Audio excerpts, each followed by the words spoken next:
ভাঙড়ে ভোটের ভাঙড়ে উত্তেজনা, নওশাদ সিদ্দিকীর প্রচার ঘিরে উত্তেজনা। নওশাদ সিদ্দিকীর প্রচারে স্লোগান পাল্টা স্লোগান। ভাঙড়ের ভোগালী এলাকার বানিয়ারার ঘটনা দেখুন। আইএসএফ তৃণমূল, স্লোগান পাল্টা স্লোগান, উত্তেজনা।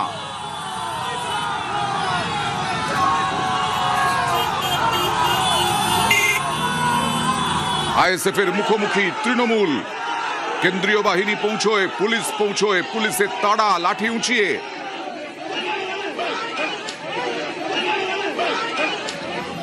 নওশাদ সিদ্দিকী তখন মিছিলে, গাড়ির ওপরে নওশাদ সিদ্দিকী।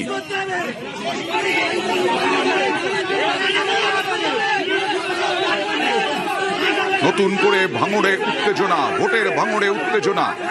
যদিও কেন্দ্রীয় বাহিনী এবং পুলিশের হস্তক্ষেপে পরিস্থিতি নিয়ন্ত্রণে আসে, বেশ কিছুক্ষণ এই উত্তেজনা চলে। স্লোগান পাল্টা স্লোগানেই উত্তেজনা। কথা বলবো প্রতিনিধি কল্যাণের সঙ্গে। কল্যাণ, কতক্ষণ স্থায়ী ছিল এই পরিস্থিতি এবং কি থেকে সূত্রপাত? এখনই আমরা জানিয়ে রাখি, আজকে ভোগালী 2 নম্বর অঞ্চলের যে বিস্তীর্ণ এলাকা রয়েছে, বহু গ্রাম, সেই গ্রামের মধ্যে দিয়ে নওশাদ সিদ্দিকীর প্রচার র্যালি যাওয়ার কথা ছিল। সেই মোতাবেক আজকে সকাল থেকে কিন্তু প্রচার চালাচ্ছিলেন নওশাদ সিদ্দিকী। যখন তার গাড়ি নিয়ে প্রচার চালাচ্ছিল, বানিয়ারা গ্রামের মধ্যে দিয়ে যাচ্ছিল, সেই সময় এলাকার যে সমস্ত তৃণমূল কর্মী সমর্থক রয়েছে তারা নওশাদ সিদ্দিকীর প্রচার গাড়ি দেখে জয় বাংলা স্লোগান দেয়। আর এই জয় বাংলা স্লোগান দেওয়াকে কেন্দ্র করে উত্তেজনার সৃষ্টি হয়। একদিকে যখন তৃণমূল কর্মীরা জয় বাংলা স্লোগান দিচ্ছে, নওশাদ সিদ্দিকীকে সঙ্গে সমর্থকেরা ছিল, তারা চোর চোর বলে স্লোগান দেয়। এই স্লোগান পাল্টা স্লোগানকে কেন্দ্র করে উত্তেজনার সৃষ্টি হয়। বিজয়গঞ্জ বাজার থানার পুলিশের পাশাপাশি সেন্ট্রাল ফোর্সের একাধিক কর্মীরা সেখানে উপস্থিত ছিল। তাদের উপস্থিতিতে মৃদু লাঠিচার্জ করে তৃণমূল কর্মীদের উপর। তারপরেই কিন্তু এই পরিস্থিতি স্বাভাবিক হয়। তার কিছুক্ষণ পরেই নওশাদ সিদ্দিকী সেই এলাকা থেকে আবার তার প্রচার গাড়ি সেখান থেকে নিয়ে যায়। ফলে নতুন করে আর কোন রকম উত্তেজনা না ছড়ায়। যখন তখনই উত্তেজনা ছড়ায় ভাঙড়ে। কল্যাণ, তার মানে পুলিশ, কেন্দ্রীয় বাহিনী যথেষ্ট সতর্ক ছিল, সেই কারণে পরিস্থিতি দ্রুত নিয়ন্ত্রণে আনা গেছে। হ্যাঁ, একেবারেই। পুলিশ যেভাবে বিগত বেশ কয়েকটি ভোটের আগে থেকে বেশ কয়েকটি ভোটে যেভাবে ভাঙড়ে অশান্তি হচ্ছে, সেই তুলনায় কিন্তু এবার ভাঙড়ে অশান্তি অনেকটাই কম। আর তার মূল কারণ কিন্তু পুলিশের যে ভূমিকা, সেই ভূমিকার কথাই বলছে সমস্ত রাজনৈতিক দল। যেভাবে পুলিশ যেখানেই উত্তেজনা সৃষ্টি হচ্ছে সেখানে গিয়ে পুলিশের যেভাবে মুভমেন্ট হচ্ছে, পুলিশ যেভাবে হস্তক্ষেপ করছে, সেই নিয়ে কিন্তু এলাকার যে সমস্ত সাধারণ মানুষজন তারা খুশি হন। বেশ।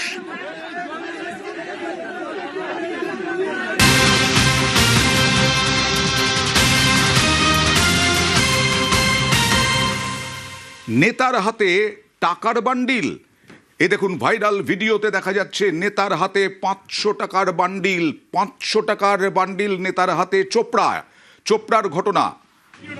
এই নেতার নাম মান্নান আলী। ভাইরাল ভিডিওয়ে চোপড়ায় চাঞ্চল্য।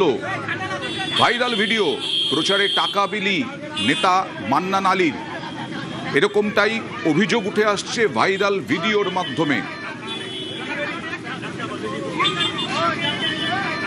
কথা বলবো প্রতিনিধি চঞ্চলের সঙ্গে। চঞ্চল, কি করছিলেন এই টাকার বান্ডিল নিয়ে? কি অভিযোগ উঠে আসছে? দেখো, আমরা তোমাকে জানিয়ে রাখি যে গতকাল চোপড়া বিধানসভার চুটিয়াখর গ্রাম পঞ্চায়েত এলাকায় তৃণমূলের এক বাইক র্যালি ছিল এবং সেখানে কিন্তু তৃণমূল প্রার্থী হামিদুর রহমানের নেতৃত্বে কিন্তু এই বাইক র্যালি হয়েছিল। এবং সেখানে দেখা গেছে এই মান্নান যে নাম রয়েছে, যে তৃণমূল নেতা, তিনি দেখা গেছে তার টাকার নোটের বান্ডিল রয়েছে এবং সেই 500 টাকার নোটের বান্ডিল এক এক করে যে বাইকে আসা যে তৃণমূল কর্মীরা ছিল তাদের হাতে তুলে দিচ্ছে। এই ভিডিও কিন্তু সোশ্যাল মিডিয়া ভাইরাল হতে কিন্তু রাজনীতি মোহরে সরগোল সৃষ্টি হচ্ছে। যদিও তৃণমূল এই টাকার বিষয়টি অস্বীকার করেছে। কংগ্রেস বিজেপি কি অভিযোগ করছে একবার দেখা যাক। তাদের দলে এখন মিটিং মিছিলে লোকজন হচ্ছে না, তারা টাকার বিনিময়ে লোকজনকে দিচ্ছে। পার হেড কাগজ 200, কাগজ 300, কাগজ 500, এইভাবে টাকা দিয়ে লোকজন করে নিয়ে যাচ্ছে। কালকে আমিও ভিডিওটা দেখলাম। আমরা নির্বাচন কমিশনকে জানিয়েছি, নির্বাচন কমিশন এটা সুব্যবস্থা নেবে আর কি। টাকার বিনিময়ে ভোট কিনে বা জনগণকে আনতে হচ্ছে মিটিংয়ে। ওর কাছে আর জনগণ নেই। আর নির্বাচন কমিশনের কাছে আবেদন রাখবো, পর্যবেক্ষণ করে নির্বাচন কমিশন কি ব্যবস্থা নেয়, চোপড়ার জনগণ সেদিকটা লক্ষ্য রাখছে। এইভাবে যেভাবে কংগ্রেস এবং বিজেপি অভিযোগ করছে, এই পরিপ্রেক্ষিতে বলি, তৃণমূল কংগ্রেস কর্মীরা কি বলছেন, নেতৃত্ব কি বলছেন, কি এইভাবে কি তৃণমূল কর্মীদের এরকম ভাবে টাকা বিলি করা যায়?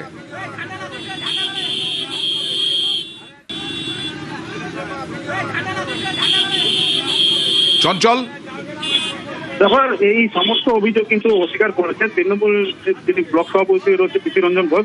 তার দাবি রয়েছে যে মিছিল থেকে কোনো টাকা বিলি করা হয়নি, যেহেতু এই চোপড়া বিধানসভা চা বাগান এলাকা রয়েছে এবং তার দাম হয়তো কেউ দিয়েছে এবং কেউ যদি টাকা বিলি করে বা টাকা দেয় তাতে কিন্তু তৃণমূল দায়ী নয়, এমনটাই কিন্তু তিনি দাবি করেছেন। বেশ।